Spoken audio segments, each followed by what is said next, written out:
আসসালামু আলাইকুম।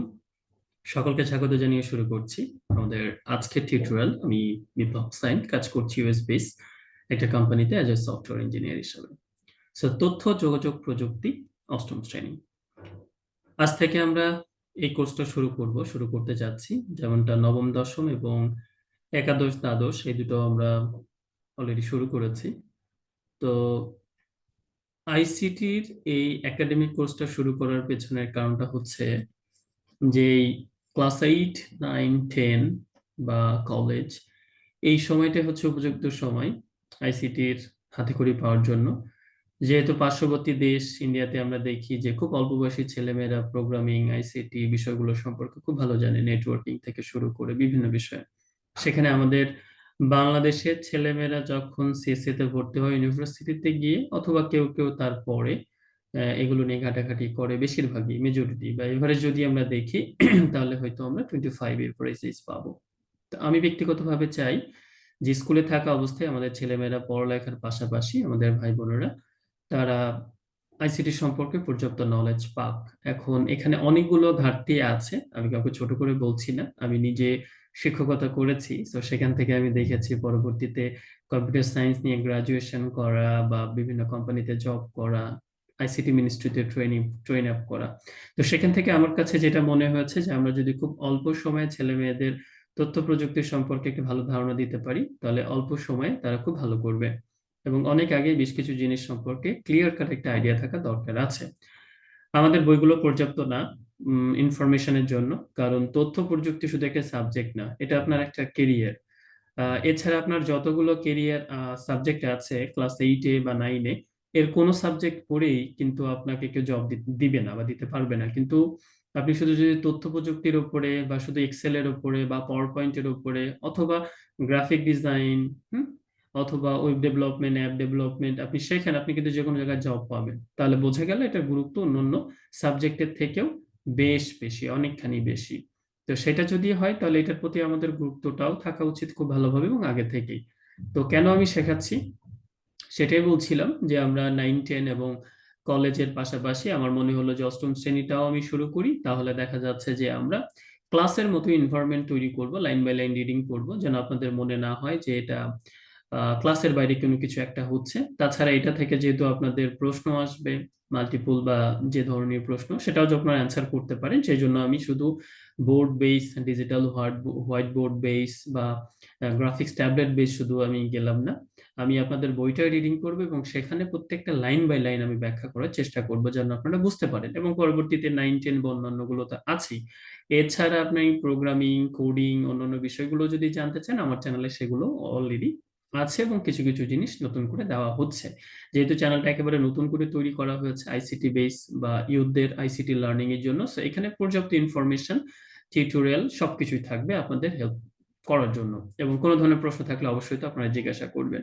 সো এইটা হচ্ছে মূল মোটো, যে কেন আমি শুরু করলাম বা কেন আমরা অনেক আগে থেকে আইসিটি সম্পর্কে পর্যাপ্ত ধারণা দরকার। আইসিটি কে একটু আলাদা গুরুত্ব দিয়ে শেখা উচিত। আমার সময় নেই বা আমি স্টুডেন্ট, পরীক্ষা, এগুলা না বলে আপনার অবসর সময়টাকে যদি আপনি শুধু আইসিটির বিভিন্ন সেক্টরের প্রতি একটু ফোকাস করেন, মনোনিবেশ করেন, তাহলে দেখবেন খুব অল্প সময়ে আপনি আপনার কেরিয়ারটা করতে পারবেন।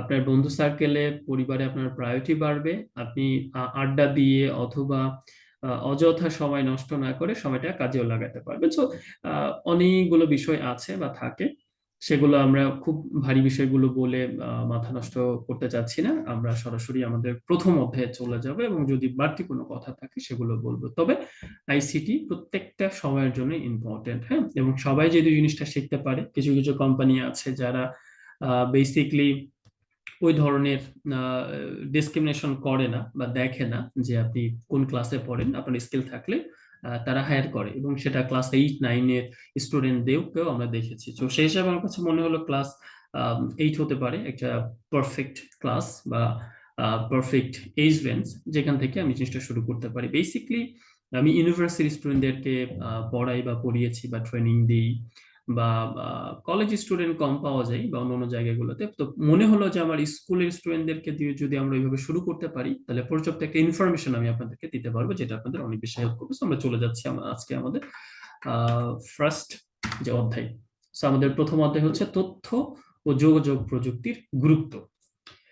সো এটা একটু ভালো করে আমাদেরকে দেখতে হবে যে তথ্য প্রযুক্তির গুরুত্ব কেন কেন আনে। আচ্ছা, আমরা মুখে অনেক কিছু বলে ফেলতে পারি বই পড়া ছাড়া যে তথ্য প্রযুক্তির অনেকগুলো গুরুত্ব রয়েছে। সো আমরা স্বাভাবিকভাবে যদি দেখি যে একটা সময় কি হতো, সরকারি অফিসে আপনি যদি দেখেন স্তূপের পর স্তূপ ফাইল ছিল।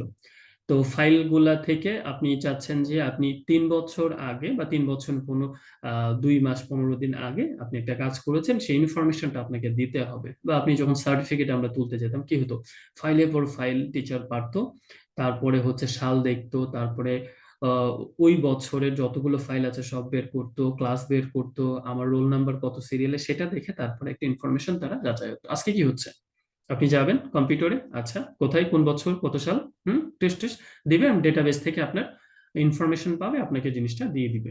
সো ওভারঅল জিনিসটা খুবই ইজি। সো এটা তো গেল একটা পার্সপেক্টিভে। আপনি যদি টেলিমেডিসিনে দেখেন, আপনি যদি মেডিকেল গুলোতে দেখেন, আপনি যদি বিভিন্ন ধরনের অফিস আদালতে দেখেন, আপনি ওয়েব ডেভেলপমেন্ট, অ্যাপ ডেভেলপমেন্ট থেকে শুরু করে ভার্চুয়াল অ্যাসিস্ট্যান্ট, ভার্চুয়াল রিয়েলিটি, বর্তমানে আর্টিফিশিয়াল ইন্টেলিজেন্স অনেক বেশি জনপ্রিয়, machine learning, data science. So সব কিছুতে একটা প্রযুক্তির ছোঁয়া রয়েছে। তো ডিটেলস বলতে গেলে সারাদিন পার হয়ে যাবে, আমরা এখানে ফোকাস করি। সো এখানে যেভাবে শুরু হয়েছে সেখান থেকে আমরা যদি দেখি, নীলিমাদের বাড়িতে আজ ঈদের দিনের মতো আনন্দ, কারণ অনেকদিন পর ঢাকা থেকে নীলিমার বড় ভাই বাড়িতে আসবে। নীলিমা হুমায়ুন তাদের বাবা মা 2 সন্তান। ওদের বাড়ি বাংলাদেশের উত্তরের জেলাগুলোর অন্যতম কুড়িগ্রাম জেলার ভুজুঙ্গমারী উপজেলায়। সদর থেকে একটু এগুলোই ওদের বাড়ি। ওদের বাবা জয়নাল মিয়া মধ্যপ্রাচ্যের একটি দেশে চাকরি করে। নীলিমা এবছর 8ম শ্রেণীতে উঠেছে। ইতিমধ্যে সে প্রাথমিক শিক্ষা সমাপনী পরীক্ষাতে বৃত্তি পেয়েছে। তাই ভালো শিক্ষার্থী হিসেবে গ্রামের সবাই নীলিমাকে পছন্দ করে। নীলিমার ভাই হুমায়ুন ভালো শিক্ষার্থী। সে যে বছর হুমায়ুন ঢাকায় বাংলাদেশ প্রকৌশল বিশ্ববিদ্যালয়ে ভর্তি হয়, সে বছর ওদের উপজেলা থেকে সেই একমাত্র শিক্ষার্থী ছিল যে বুয়েটে পড়ার সুযোগ পায়। হুমায়ুন এখানে ঢাকার একটি বেসরকারি সফটওয়্যার কোম্পানিতে চাকরি করে। বাড়িতে নীলিমা ও নীলিমার মায়ের সঙ্গে ওদের দাদা ও দাদি থাকে। হুমায়ুন আসবে জেনে হুমায়ুনের বাবা গতকালই মধ্যপ্রাচ্য থেকে নীলিমার মায়ের মোবাইল ফোনে টাকা পাঠিয়েছে। কাল দুপুরে এই মা বাজারে গিয়ে টাকা নিয়ে এসেছে, আর সঙ্গে অনেক বাজার। আর সকাল থেকে মা আর দাদি মিলে রান্না করছে। নীলিমার দাদা পত্রিকায় পড়েছেন যে বিসিএস পরীক্ষার জন্য বিজ্ঞপ্তি দেওয়া হয়েছে। এক্ষেত্রে হুমায়ুন যদি বাড়ি আসে তাহলে সে কিভাবে উক্ত পরীক্ষার জন্য দরখাস্ত করবে, বিষয়টি নিয়ে তিনি চিন্তিত হলেন। সকাল থেকে দাদা নীলিমাকে শুনিয়েছে কেমন করে তিনি নিজে চাকরির জন্য দরখাস্ত করেছেন, হেঁটে হেঁটে নদীর ঘাটে যাওয়া, সেখান থেকে নৌকায় করে আবার পায়ে হেঁটে কুড়িগ্রাম শহরে যাওয়া, সেখানে দরখাস্ত টাইপ করা, তারপর সেটি পাঠানো, কত কাজ। সো ওভারঅল একটা অ্যাপ্লিকেশন আমরা এখানে দেখতে পাচ্ছি। অবশ্য দাদার উৎকণ্ঠা থেকে নীলিমা তেমন ভয় পাচ্ছে না। গত রাতে সে ভাইয়ের কাছ থেকে জেনেছে তাদের বাড়ি বসেই ভাইয়া ওই আবেদন করতে পারবে। নীলিমা অবশ্য তার দাদাকে এই কথা মনে করিয়ে দিয়েছে যে তার প্রাথমিক শিক্ষা সমাপনী পরীক্ষার ফলাফল আনার জন্য তাদেরকে কুড়িগ্রাম শহরে যেতে হয়নি, মার মোবাইল ফোনে পরীক্ষার ফলাফল জেনেছে। বাড়িতে ঢুকে হুমায়ুন প্রথমেই তার দাদাকে আশ্বস্ত করলো যে তার ল্যাপটপ আর মডেমের সাহায্যে ইন্টারনেট প্রবেশের মাধ্যমে সে বাড়িতে বসে আবেদনটি করতে পারবে। শুধু তাই নয়, তার ঢাকা ফিরে যাওয়ার ট্রেনের টিকিট কিন্তু কাউকে আর স্টেশনে গিয়ে লাইনে দাঁড়াতে হবে না। রাতে খাওয়া দাওয়ার পর হুমায়ুন তার ল্যাপটপের সঙ্গে মডেমটি লাগিয়ে নিল, তারপর আবেদন প্রক্রিয়াটি সম্পন্ন করলো। এবার সবাইকে নিয়ে চলে গেল এক নতুন দুনিয়ায়, যেখানে তথ্য যোগাযোগ প্রযুক্তি কেমন করে পৃথিবীকে নানাভাবে বদলে দিচ্ছে।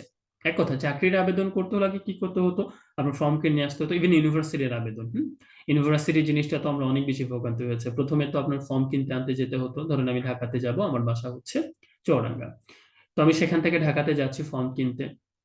আমার কাগজপত্র রেডি টেডি করে, সেখানে কাগজপত্র হারিয়ে যেতে পারে, নষ্ট হয়ে যেতে পারে, ঝামেলা হতে পারে। তারপর টাকা দিয়ে ফর্ম কিনে নিয়ে এসে কলম দিয়ে আবার ওটা পূরণ করার ডেট থাকতো আলাদা। সো আরেকদিন আমি যাচ্ছি আবার ওটাকে শুধু জমা দিতে। জমা দেওয়ার পর কিছু কিছু ইউনিভার্সিটি আমার সিলেকশন হয়েছে কিনা সেটা আমাকে জানতে যেতে হবে। আবার যখন আমি সিলেকশন হবে, একদিন আমার পরীক্ষা হবে, সেদিন আমি যাব। পরীক্ষা শেষ করার পর আমার ভাইবা হবে, ভাইবার দিন আমি যাব যদি আমি টিকি। সো এইভাবে কত ভোগান্তি, অথচ হোল জিনিসটা আমরা কিন্তু নিমিষেই মোবাইল ফোনের মাধ্যমে এখন পেয়ে যাচ্ছি। আর চাকরির ব্যাপারটাও একই রকম। সো কর্মসূচনা ও কর্মপ্রাপ্তিতে তথ্য প্রযুক্তি। তথ্য যোগাযোগ প্রযুক্তির ব্যাপক বিকাশের ফলে সমাজের বিভিন্ন স্তরে বিভিন্ন ধরনের পরিবর্তন সূচিত হয়েছে। শুরুর দিকে ধারণা করা হতো স্বয়ংক্রিয়করণ এবং প্রযুক্তি প্রয়োগের ফলে বিশ্বব্যাপী কাজের পরিমাণ কমে যাবে এবং বেকারের সংখ্যা বেড়ে যাবে। যেমন এখনটা বলা হচ্ছে যে আর্টিফিশিয়াল ইন্টেলিজেন্স চাকরি খেয়ে ফেলবে, মানুষ বেকার হয়ে যাবে, কোম্পানিগুলা বেশিরভাগই প্রযুক্তি বা মেশিন নির্ভর হয়ে যাবে। So it's slightly true. যখন ক্যালকুলেটর আসে মানুষ ভেবেছিল হয়তো গণিতবিদ বা মানুষ যারা গণিত শেখায়, অঙ্ক শিক্ষক, তাদের আর ভূমিকা থাকবে না। কিন্তু হয়নি, মানুষ সেটাকে ব্যবহার করে সেইটাকে একটু নতুন উচ্চতায় নিয়ে গিয়েছে। তেমনি আর্টিফিশিয়াল ইন্টেলিজেন্সের ক্ষেত্রে যেটা হবে, কিছু কিছু চাকরি যাবে, লাইক আপনি ট্রান্সলেশন আগে ছিল যারা জব করতো, সেটা আপনি ল্যাপটপ কম্পিউটারে করতে পারছেন, টাকা আর দরকার হবে না। কিছু কিছু আপনি গণনা হিসাব মানুষকে হেল্প নিতেন, সেটা আর লাগবে না। কিন্তু কিছু কিছু নতুন চাকরির ক্ষেত্র সৃষ্টি হবে যেগুলো আগে ছিল না। তো সেই জন্য প্রযুক্তিতে সবসময় আপডেট থাকা খুব ভালো বা উচিত। কিন্তু পরবর্তীতে সময় দেখা গেছে তথ্য প্রযুক্তি বিকাশের ফলে কিছু কিছু সনাতনী কাজ বিলুপ্ত হয়েছে বা বেশ কিছু কাজের ধারা পরিবর্তন হয়েছে বটে, তবে অসংখ্য নতুন কাজের সুযোগ সৃষ্টি হয়েছে। সেখান থেকে আমরা একটা ক্লিয়ার পেজ দেখতে পাচ্ছি, আগের পেজটা অত ভালো ছিল না, এনসিডিবির নিজস্ব বই। গবেষণায় দেখা গেছে ইন্টারনেট সংযোগ বৃদ্ধির সঙ্গে সঙ্গে কর্মসংস্থানের সুযোগও দ্রুত হারে বেড়ে গেছে। তথ্য যোগাযোগ প্রযুক্তির প্রয়োগের ফলে উৎপাদনশীলতা বৃদ্ধি পেয়েছে, যা বাঙালি শিক্ষাবিদ ও বর্তমানে American Massachusetts institute of technology বা এমআইটি বলি যেটাকে আমরা, অধ্যাপক ডক্টর ইকবাল কাদিরের মতে সংযুক্তি উৎপাদনশীলতা বা কানেক্টিভিটি ইজ প্রোডাক্টিভিটি, অর্থাৎ প্রযুক্তিতে জনগণের সংযুক্তি বাড়লে তাদের উৎপাদনশীলতা বাড়ে, ফলে তৈরি হয় নতুন নতুন কর্মসংস্থান। খুব ছোট্ট একটা এক্সাম্পল আমি দিব সবার বোঝার স্বার্থে। দেখেন, ধরুন আমার একটা কোম্পানি আছে, আমি কোম্পানিতে কিছু নিয়োগ দিব যারা ডেটা অ্যানালাইসিস অ্যানালাইস্ট, অথবা যারা অ্যাকাউন্টিং এর ছোটখাটো কাজ করবে, এক্সেল বেস কাজ করবে। তো মাইক্রোসফট এক্সেল এর কাজ ধরেন ক্লাস স্কুলের স্টুডেন্টও জানে, বা যে অনার্স শেষ করেছে সেও জানে, অথবা যার আহ, অনেকগুলো বিষয় সম্পর্কে আইডিয়া আছে এবং হালকা পাতলা এক্সেল নিয়ে কাজ করে। এখন যে অনার্স পাস করেছে সে মাত্র শিখেছে, যে চাকরি পারে পাশাপাশি একটু ধারণা আছে, কিন্তু যে ছেলেটা স্কুলে পড়ে সে অনেক কিছু না জানলেও এক্সেলটা খুব ভালোভাবে জানে, এত ভালোভাবে জানে যে 4-5 বছর সেটা নিয়ে কাজ করেছে স্কুলে পড়া অবস্থায়। তো আমি আমার কোম্পানিতে নিয়োগের ক্ষেত্রে আমি চিন্তা করব, আমার আসলে তো শিক্ষাগত যোগ্যতার দরকার নেই, আমার দরকার আমার স্পেসিফিক কাজ। তো সে কাজটা কে পারে, স্কুলের ছেলে, সো আমার আসলে প্রবলেম নাই স্কুলের ছেলেটাকে হায়ার করতে। সো এখানে কিন্তু আপনার যে প্রোডাক্টিভিটি ব্যাপারটা বা আপনার যে স্কিলের ব্যাপারটা কাজ করছে। ওকে, এখন আপনার এই কানেক্টিভিটি জিনিসটা আবার থাকতে হবে। তথ্য প্রযুক্তিতে আপনি যদি সোশ্যাল মিডিয়ায় উল্টাপাল্টা জিনিসটা শেয়ার না করে আপনি মানুষকে জানান যে আপনি এক্সেল পারেন বা আপনার স্পেসিফিক দক্ষতা আছে, মানুষ কিন্তু আপনাকে নক করবে। বা আপনি মানুষকে যে জানাচ্ছেন নেটওয়ার্কিং হচ্ছে, তার মাধ্যমে আপনি কাজের সুযোগ পাবেন, অথবা আপনার যে নেটওয়ার্ক হবে তার মাধ্যমে আপনার নেটওয়ার্কিংটা বাড়বে। সো তথ্য প্রযুক্তি ব্যবহারের ফলে একজন কর্মী অনেক বেশি দক্ষ হয়ে ওঠে, ফলে অনেক প্রতিষ্ঠানই স্বল্পকর্মী দিয়ে বেশি কাজ করিয়ে নিতে পারে। উদাহরণ হিসেবে নিচের বিষয়গুলো বিবেচনা করা যেতে পারে: বিভিন্ন কারখানায় বিপজ্জনক কাজগুলো মানুষের পরিবর্তে রোবট কিংবা স্বয়ংক্রিয় যন্ত্রের মাধ্যমে সম্পন্ন করা যেতে পারে। কর্মস্থলে কর্মীদের উপস্থিতি, সময়কাল, তাদের বেতন ভাতা ইত্যাদি হিসাব করার জন্য বেশ কিছু কর্মীর প্রয়োজন। কিন্তু স্বয়ংক্রিয় উপস্থিতি যন্ত্র, বেতন ভাতাদি হিসাবে সফটওয়্যার ইত্যাদি ব্যবহারের মাধ্যমে এই সকল কাজ সম্পন্ন করা যায়। বিভিন্ন গুদামে মালামাল সুসজ্জিত করার কাজ স্বয়ংক্রিয়ভাবে করা যায়। টেলিফোন এক্সচেঞ্জ, কম্পিউটার নিয়ন্ত্রিত ডিজিটাল ব্যবস্থার কারণে পৃথক জনবলের প্রয়োজন হয় না। স্বয়ংক্রিয় ইন্টারঅ্যাক্টিভ ভয়েস প্রযুক্তি ব্যবহার করে দিনরাত যে কোনো সময় গ্রাহকের নির্দিষ্ট প্রশ্নের জবাব দেওয়া যায়। ব্যাংকের এটিএম এর মাধ্যমে যে কোনো নগদ অর্থ তোলা যায়, সবকিছুই আমরা আমাদের চোখের সামনে দেখি দৈনন্দিনে। অন্যদিকে আইসিটির কারণে অনেক কাজের ধরন প্রতিনিয়ত বদলে যাচ্ছে। এর মধ্যে রয়েছে পরিবর্তিত পরিস্থিতিতে কর্মক্ষেত্রে টিকে থাকার জন্য নিজেকে ক্রমাগত দক্ষ করে তুলতে হয়, ফলে দক্ষতা উন্নয়নের কর্মসূচিতে প্রতিনিয়ত পরিবর্তন সাধিত হচ্ছে। আজকে আপনি একটা স্কিল শিখেছেন, মনে করছেন সেটা দিয়ে আজীবন চালিয়ে ফেলবেন, ইট উডেন্ট বি পসিবল। আমাদের বাপদাদারা যেটা করতো, হয়তো 35 এজে তারা একটা চাকরি নিত এবং পরবর্তীতে মরার আগ পর্যন্ত সেই একই কাজ করতো, একই কলম, একই খাতা, একই জিনিসগুলো করতো। অ্যাকচুয়ালি স্পেসিফিক স্কিল বলতে যে জিনিসটা সবার থাকতো না, একটা সিঙ্গেল ক্ষেত্রে জানতো। কিন্তু এখন কিন্তু এটা চললে হবে না, আপনাকে কম্পিউটার জানতে হবে, আপনার নিজের ক্ষেত্র জানতে হবে, আপনাকে মাল্টিপল জিনিসের প্রতি দক্ষতা থাকতে হবে। বা 2 বছর পর জিনিসটা চেঞ্জ হয়ে যেতে পারে, কারণ ধারণা করা হয় যে এখন প্রতি 2 মাসে যে পরিমাণ টেকনোলজিক্যাল চেঞ্জ হবে, ইনফরমেশন স্টোর হয়, সেটা বিগত সৃষ্টির শুরু থেকে এ পর্যন্ত হয়নি। বিগত 2 বছরে যা হয়েছে, এবং প্রতি 2 মাসে যে পরিমাণ চেঞ্জটা হয়, বিগত 100 বছরে সে চেঞ্জটা হয়নি। ইটস ট্রু, শুনতে অবাক লাগলো, ইটস ট্রু, কারণ এই পরিমাণ ডেটা পৃথিবীতে ছিল না, কালেকশন করার মতো টেকনোলজি ছিল না, এখন আছে। তো কম্পিউটারের সাহায্যে অনেক ধরনের কাজ ঘরে বসে করা সম্ভব হচ্ছে, আবার অনেক ক্ষেত্রে পূর্বের বিশেষ দক্ষতা না থাকলে যে কাজ সম্পন্ন করা যেত না, এরকম অনেক কাজ কম্পিউটারের সহায়তায় সহজে সম্পন্ন করা যাচ্ছে। যেমন ফটোগ্রাফি বা ভিডিও এডিটিং, অনেকেই ঘরে বসে কাজ করছে, অনেক প্রতিষ্ঠান এখন ভার্চুয়াল প্রতিষ্ঠানে পরিণত হয়েছে। এ সকল প্রতিষ্ঠানের সহায়ক কর্মীর সংখ্যা যেমন কমেছে, তেমনি তাদের কাজের ধরনও পাল্টে গেছে। স্বয়ংক্রিয়ভাবে মনিটর করা সম্ভব হতে কর্মীদের কাজের ফাঁকি দেওয়ার প্রবণতা ক্রমান্বয়ে হ্রাস পাচ্ছে ইত্যাদি। স্বাভাবিক। আমি সিসি ক্যামেরায় মনিটর করছি, আমি পিসিতে কতটুকু কাজ হয়েছে সেটা মনিটর করছি, আমি আপ টু ডেট আপডেট নিতে পারছি সাথে সাথে। সো আমার যেটা হয়েছে 8 ঘন্টাকে আমরা কয়েক ঘন্টা, কয়েক গুণে বেশি কাজে লাগাতে পারছি, যেটা আগে পসিবল ছিল না, রাইট? এবং আমার অফিস যদি দূরে থাকতো, আমি যদি আরেক জায়গা থেকে মনিটর করতে চাইতাম, তাহলে সেটাও আসলে কয়েক ডিফিকাল্ট ছিল। সো তথ্য প্রযুক্তির সবচেয়ে বড় প্রণোদনা হলো এর মাধ্যমে নিত্য নতুন কাজের ক্ষেত্র তৈরি হয়, ফলে অনেক বেশি কাজের সুযোগ হয়। সো বাংলাদেশের মোবাইল ফোনের বিস্তার ও নতুন কর্মসৃজন। সো আমরা এইটুকু পড়ে আজকে শেষ করব, যেহেতু টিউটোরিয়ালটা অনেক বড় হয়ে যেতে পারে। জাতীয় রাজস্ব আয় বৃদ্ধি ছাড়াও এবং মোবাইল ফোনের বিকাশের ফলে বাংলাদেশে অনেক সেক্টরে বিপুল পরিমাণ নতুন কর্মের সৃষ্টি হয়েছে। এর মধ্যে উল্লেখযোগ্য কয়েকটি হলো: মোবাইল ফোন কোম্পানিতে কাজের সুযোগ। দেশের সকল মোবাইল অপারেটর কোম্পানিতে বিপুল সংখ্যক কর্মীর কর্মসংস্থান হয়েছে। একটি মোবাইল কোম্পানি বর্তমান দেশের সবচেয়ে বড় প্রযুক্তি বিষয়ক কোম্পানি। মোবাইল ফোনের বিক্রয়, বিপণন, রক্ষণাবেক্ষণ। দেশের প্রায় 12 কোটি মোবাইল গ্রাহককে মোবাইল ফোন সেট সরবরাহ, সেগুলোর বিপণন, বিপণন মানে মার্কেটিং, বিক্রয়, সেল, পরবর্তীকালে বিক্রয়োত্তর সেবা বা আফটার সেলিং যে ওয়ারেন্টিটা থাকে, সেটা বিপুল পরিমাণে কর্মী চাহিদা সৃষ্টি হয়। বিভিন্ন মোবাইল সেবা প্রদান। মোবাইল ফোনে বিল প্রদানের জন্য দেশে প্রতিনিয়ত বিল পরিশোধ কেন্দ্র বৃদ্ধি পাচ্ছে। এই সকল কেন্দ্রে যে কোনো মোবাইল গ্রাহক তার মোবাইলে বিল পরিশোধ সহ অন্যান্য মোবাইল সেবা গ্রহণ করতে পারে। নতুন খাতের সৃষ্টি। মোবাইলে প্রযুক্তি বিস্তারের ফলে মোবাইল ব্যাংকিং এর মতো অসংখ্য নতুন খাতের সৃষ্টি হয়েছে, যার মাধ্যমে অনেক নতুন কর্মপ্রত্যাশীর কর্মসংস্থানের সুযোগ হয়েছে। শুধু কর্মসৃজন নয়, কর্মপ্রত্যাশীদের কাজের সুযোগ প্রাপ্তিতে ইন্টারনেট ও তথ্য প্রযুক্তি বড় ভূমিকা রয়েছে। পূর্বের যে কোনো ধরনের নিয়োগ বিজ্ঞপ্তি সংশ্লিষ্ট দপ্তরের নোটিশ বোর্ড, বড় বড় সরকারি প্রতিষ্ঠানের দেওয়ালে সেটে দেওয়া হতো। এগুলো বড় বড় কোম্পানি বা সরকারি কর্মী নিয়োগের বিজ্ঞপ্তি পত্র-পত্রিকায় বিজ্ঞাপন আকারে প্রকাশিত হতো। আইসিটি বিকাশের ফলে বর্তমানে ইন্টারনেটে জব সাইট নামে নতুন এক ধরনের সেবা চালু হয়েছে। এই সকল জব সাইটে নিয়োগকারী প্রতিষ্ঠান সরাসরি তাদের বিজ্ঞপ্তি প্রচার করতে পারে। শুধু তাই নয়, নিয়োগকারী প্রতিষ্ঠানসমূহ তাদের ওয়েবসাইট কিংবা ফেসবুকের মতো সামাজিক যোগাযোগ সাইটে বিনামূল্যে নিয়োগ বিজ্ঞপ্তি প্রকাশ করতে পারে। ফেসবুক আছে, লিঙ্কডইন আছে, বা বাংলাদেশে বিডি জবস আমরা জানি যে সেখানে তারা নিয়োগগুলো দিতে পারে, এবং যারা চাকরি প্রত্যাশী তারা সেখানে তাদের সিভিটা আপডেট করে চাকরির সন্ধান করতে পারে।